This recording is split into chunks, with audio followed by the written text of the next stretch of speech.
Hello, hello, welcome, please come in. Our Thief and Ninja runs are all done and behind us, which means it's time to hop into the comparison video to go through how all those runs went, and see how we feel about them.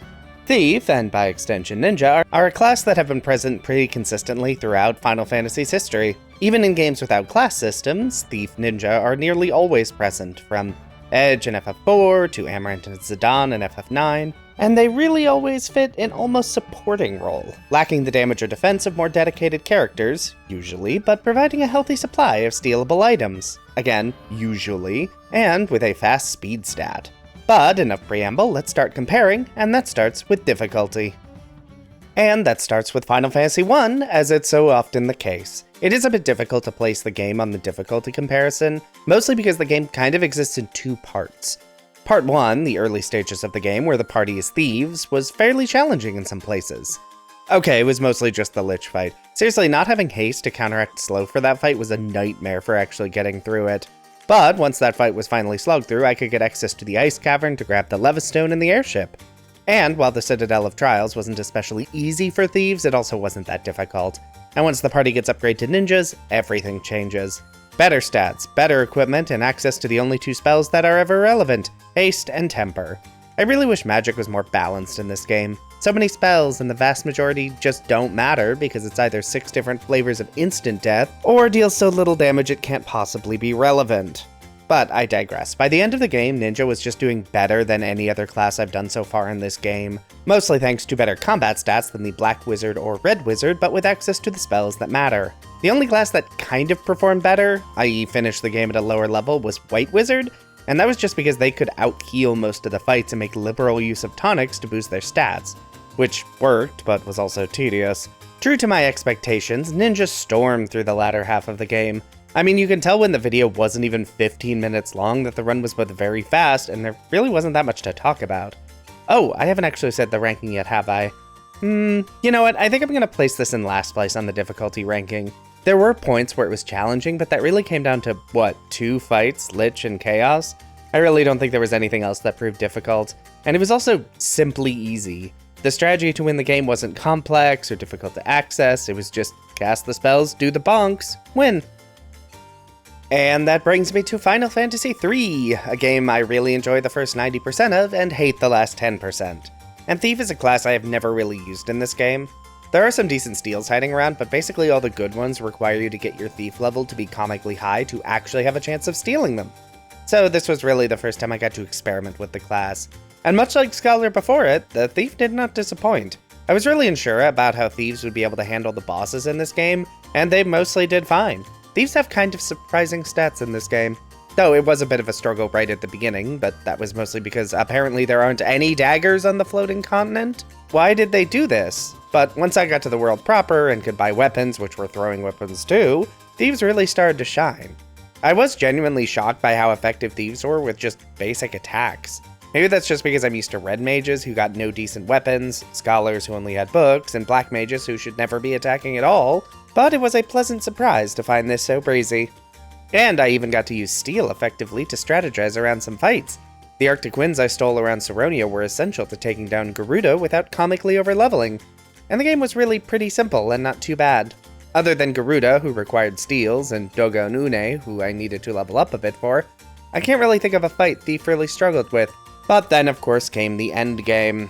The dreaded FF3 endgame. The good news was I got to switch to Ninja and the best class in the game. Or second best, Sage is also very good, which means the best weapons and armor access in the game, and the ability to throw shurikens. However, the endgame also sucks. Ninjas can't heal, and while shurikens can be bought, they are incredibly expensive, and affording them and grinding up levels is just super tedious. It's actually interesting, FF3 is the only game in this series where it got harder after I got access to Ninja, which had nothing to do with Ninja and everything to do with how bloated the health pools are in the endgame. But all that is to say, I'm going to be placing this game in the second slot for difficulty. Thieves really exceeded my expectations for most of this run, and made it a lot more fun than I thought it would be. But the very early section with no good weapons and the endgame were both pretty rough to get through. And next on the list is Final Fantasy V, and pairing together Thief and Ninja in this game is really funny, mostly because Thieves are pretty awful outside of a few useful steals, and Ninjas are comically broken for basically the entire game. Thief was technically relevant the entire playthrough because Mug, but wow, could I have just dropped Mug for Image and just said no thanks to Thieves entirely. No bearing the lead on this segment, FF5 gets to be slotted into the second easiest slot.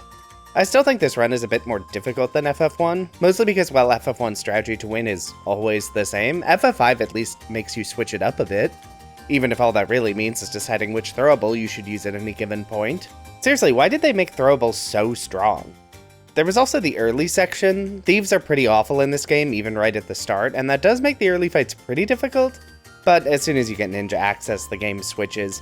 You may not be able to buy the dedicated throwables, but mithril knives can be thrown, deal pretty good damage at that point, and for some reason don't trigger Byblos' counterattacks, which makes what could be a very difficult boss fight very easy.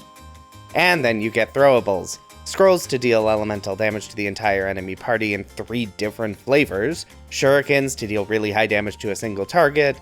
Honestly, the biggest restriction on throwables was just cost. Scrolls and shurikens are not cheap. And then came the biggest, bestest throwable, Fuma shurikens. Like, these deal so much damage, all the time.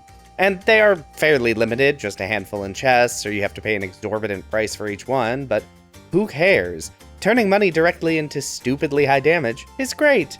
I've never really used throwables in FF5, my refusal to use consumables in any fashion really comes back to bite me in the butt again, so I wasn't really sure what to expect from this run, and wow, it was pretty easy. Dual wield looks like the power of ninjas. It's not. It's throw.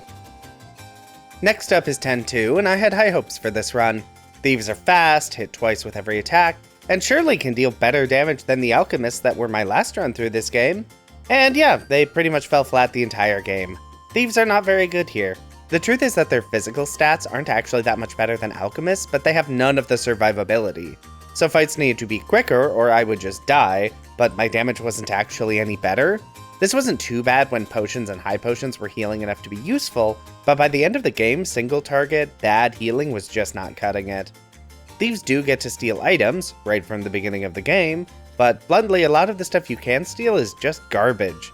Cool, my 19th accessory that isn't worth equipping. You really shouldn't have. Thieves' unique selling point is also a bit less exciting because it isn't unique. You can pretty easily get the garment grid from the Sphere Break tournament in Act 3 to give Mug to anyone. And from that point on, Thieves really don't have anything exciting to do. They have a decent number of flim-flam commands, but most are just palette swaps of the Steal command. All that is to say, 10-2 gets to be placed in the top slot in difficulty. Things do get easier right at the end of the game if you go through the Via Infinito to grab the Catnip accessory, but 1, every class can do that, and 2, it's a busted accessory. That I mostly grabbed because I had no idea how I was going to mitigate damage in the final fights without tediously grinding out endgame mega potions. Which, yeah, no. And that brings us to the final game, FF12, which as you can tell gets to slide directly into the middle position. Thief Ninja, or Shikari as it's called in this game, is pretty good.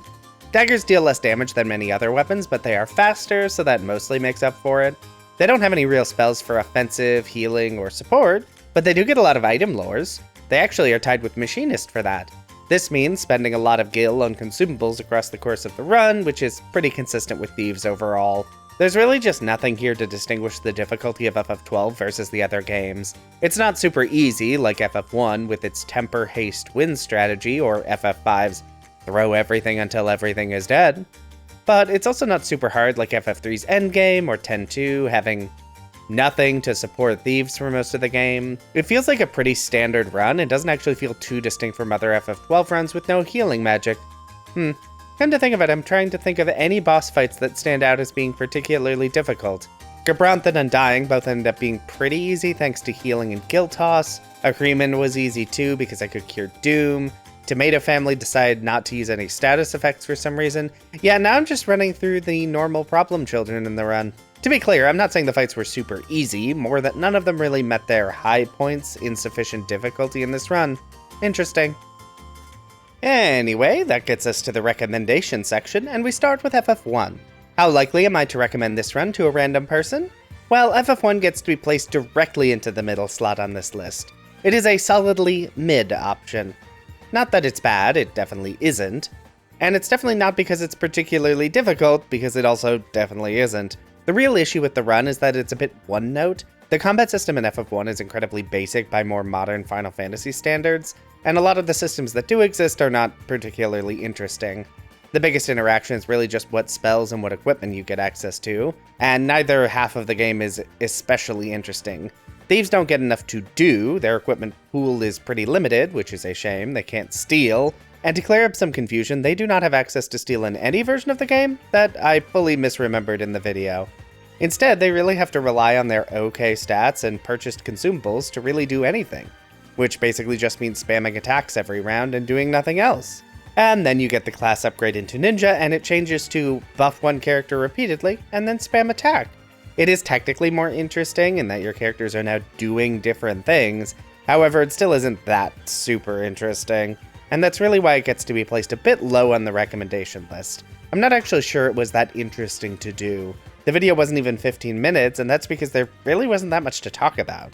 Compared to first and second place, which we'll get to in a bit, FF1 Thief is fine. It's a decent run that was fairly good and didn't overstay its welcome. But to recommend it more highly, there would need to be something more appealing about how to get through the game's challenges, and haste and temper is just too dominant of a strategy.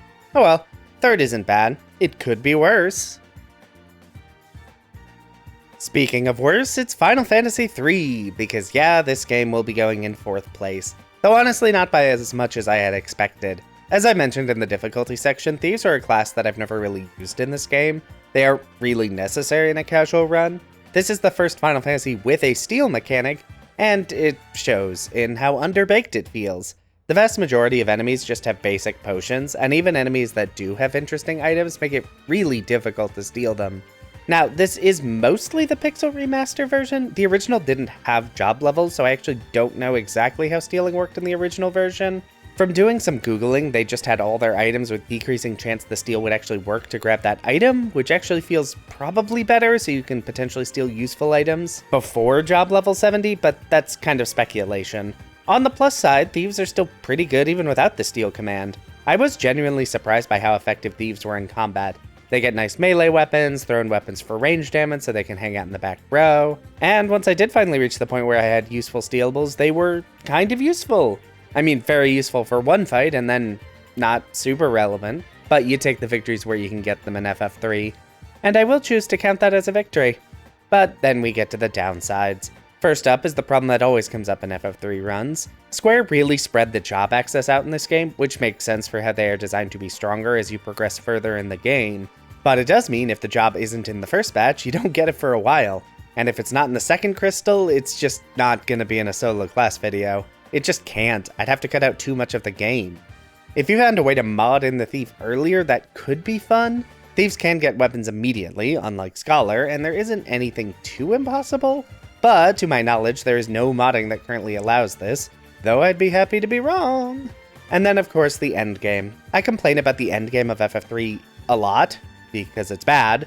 So bad that having access to Ninja couldn't even stop it from being a slog, but that is a pretty rough way to end a run and always makes me hesitate to recommend FF3 in any context, frankly. But well done, FF3, you managed the coveted not last. Good job. And then comes the palette cleanser. You get to go directly into the top of the ranking, FF5. Take your flowers, take the crown. Ninja only is absolutely a recommend for me, and you can also use Thief if you want. You really don't have to though, it's not a very good class. Though I guess Steal did help me afford more throwables by stealing valuable items to sell, so I guess that's a point in its favor. Not a particularly good point. Anyway, back to the ranking. Ninjas and Thieves just do so much right here. Dual wield means pretty decent melee damage. The class gets a decent variety of weapons between knives, boomerangs, and whatever a Twin Lance happens to be, meaning you have some good options throughout the run. And then of course come the throwables. The shurikens, the scrolls, the even better shurikens at the end of the game. Ninjas just have so many fun options to play around with, and Final Fantasy V really leans into interesting boss mechanics and makes sure every fight feels unique. And that does tend to stress certain classes more than others in certain ways that are interesting. That is kind of true with Ninja, but also kind of not true. It's really just knowing what the best thing to throw, quite literally, at any given situation is. And it's pretty fun, and it's pretty light and breezy. If I was inclined to be critical of the challenge, and I am, that is literally what I'm doing. Having thieves involved at all is pretty unnecessary. The only thing they add is the mug command, really. and the mug command was mostly superfluous. The other issue was money. Constantly money. Ninja's main solution to every problem is to throw money at it. Less literally than the samurai, but still pretty literally. And actually having to grind up that much money to afford all the random throwables you will want and will need can be kinda tedious. This run is also on the low end of the difficulty curve. If you are looking for difficulty, this probably isn't for you. But the run is fun, it's fast, it really gives an opportunity to show off all the different ways ninjas are busted in this game. I didn't even use image, and being able to guaranteed dodge 2 physical attacks in exchange for 1 action is pretty good. But yeah, Ninja gets to be in first place. And then it was 10-2. Oh, 10-2, I like you. Really I do. This game is fun. I remember it being fun. Are my memories lies? Cause yeah, this run gets to be slotted into last place, no question. It was just kind of a slog, and I wouldn't even recommend this if you're looking for a difficult challenge. I mean, yes, it was the most difficult of the runs, but you know me, I don't care about difficult. I care about how interesting it is. And this run was boring. 10-2 does have a lot of customization between the accessories, which are quite impactful, and the garment grids, which are debatably even more impactful. The problem is thieves just don't have the stats to make proper use of those options. I mean, you get some. Tier 3 magic can still deal okay damage. I mean, it's more than a basic attack, which isn't really saying that much with how weak thieves are when attacking. And without a good way to use all those options, you're basically just stuck with the default abilities thieves get, which are steal, and a different flavor of steal, and a third flavor of steal, and a move that never works, and yep, these are basically all just steal wearing silly hats or actively useless most of the time. I was really hoping thieves might start dealing some decent damage by late game, but their stats just never really improved. I mean, the catnip did make them deal good damage, but that's not really a fair comparison. And going from dealing no damage to one-shotting the boss isn't really an interesting mechanical decision, it's just essential. So despite my fondness for 10-2, thieves just can't really hack it. Wait, what rank did I put Alchemist in that summary video? Oof, I really need to do an actually good class in this game. These rankings are starting to look kind of dire. At least it always makes FF3 look better. Small victories. And then we arrive at FF12, which gets to earn the second slot, which is not surprising. FF12 basically always gets near the top of these recommendations, and a big part of that is the license board, as they exist, were designed around each character having one and you not being able to change them. Now, this isn't true in the actual Zodiac Age release. Everyone gets 2, and you can change them at will by going to talk to Montblanc? Montblanc? I don't actually know how to pronounce this character's name. It doesn't matter. In the original international release in Japan, each character got only 1, and they were unchangeable. This meant that the classes all had to be good and usable and versatile to fill diverse roles. How well they achieved that is debatable. I still have 4 solo class runs left to do, and I have a lot of thoughts that will wait. But regardless, Shikari can't just be daggers and steel. For starters, half the cast starts with steel by default. And daggers are one-handed weapons, so a lot of thought went into what each class should and shouldn't have. Shikari get a lot of item lores and boost their consumable healing access. They get all 3 swiftness lores to attack even faster. They get access to ninja swords that aren't really worth picking up in most cases. And while I have a lot of opinions about some of these decisions, where is Shields 1 for example, it does mean each class has a variety of options, which means a solo class run may be restrictive in some ways, but it's also pretty fun. And Shikari is no different. Honestly, the big reason that Shikari doesn't hit the top slot is there just isn't quite enough variety here. No real technique, steal is available to half the party by default, haste, bravery, berserk is still the most dominant offensive strategy. They do get Protega and Shelga, but way too late for this. I think I would have loved to see maybe a few random time magic tiles, just to give them some weird versatility to make their kit a bit more interesting to work with. Although like 90% of time magic spells are worthless in most cases, and the half that aren't are just haste and haste all, so maybe that doesn't actually help. Anyway, that is Thieves, Ninjas, Shikari playthroughs all done. The summary video is completed. It was interesting to see the evolution of the class. Though I'm not actually sure that's even the right word, just looking at the recommendation list, and it looks like Thief is actually all over the place. Huh. I did want to shout out that I do have a Patreon, linked in the description. I spend a lot of time making these videos. So, if you enjoyed the video, want to support the channel, and are financially stable enough to do so, that exists. No pressure though, this channel is free to enjoy for everyone and will remain that way. For now, if you like this video, be sure to hit the like button. If you'd like to see more of this, feel free to subscribe. Hey, Maybe leave a comment if you have something you'd like to say. But whatever you decide to do, have a safe trip home.